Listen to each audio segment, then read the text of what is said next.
Kaj vas je pravzaprav privedlo do odločitve, da popestrite ponudbo v Žalcu s fontano? Naša dolina je znana po hmelju, cela Slovenija je znana po hmelju. Slovenija je peta največja proizvajalka hmelja na svetu in večina ga prihaja ravno iz Savinjske doline. In mi smo se želeli pokloniti hmeljarjem, naši hmeljarski dediščini.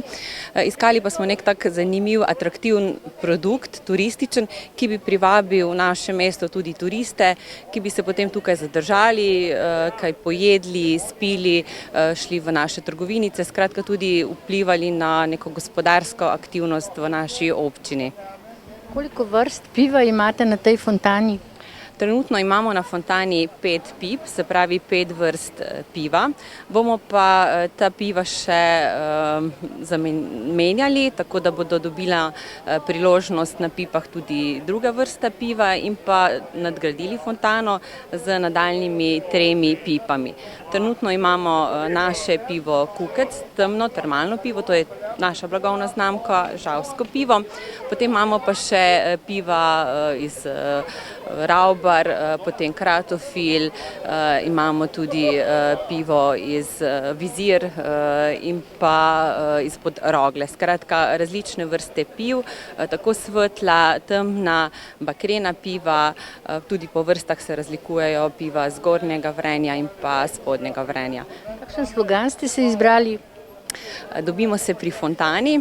Nekako naj bi bila fontana eno tako stičišče, zbirališče, kjer se ljudje zberajo, potem pa gredo po celi občini, po spodnji Savinjski dolini, najprej seveda po našem lepem Žalcu, ki je bil tudi pred letom 2 prenovljen, samo mestno središče, potem pa jih tudi povabimo, da si ogledajo druge turistične znamenitosti, recimo Ekomuzej hmeljarstva in pivovarstva ali pa recimo Rimsko nekropolo, Jamopekel, skratka, da se tukaj potem zadržijo v naši občini. Kakšen pa je pridelek hmelja v Savinjski dolini?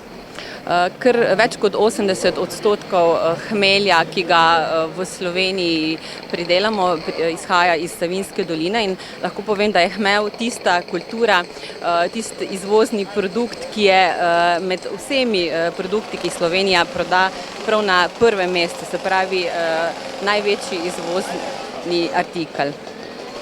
In kakšen je obisk v prvem tednu odprtja fontane Zeleno zlato? Bom rekla, da je nad pričakovanji.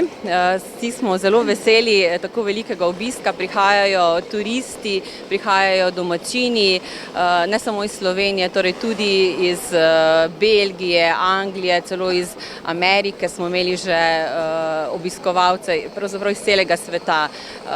Bom rekla, da smo prodali že preko 6000 vrčkov, kar nas je seveda zelo pozitivno presenetilo.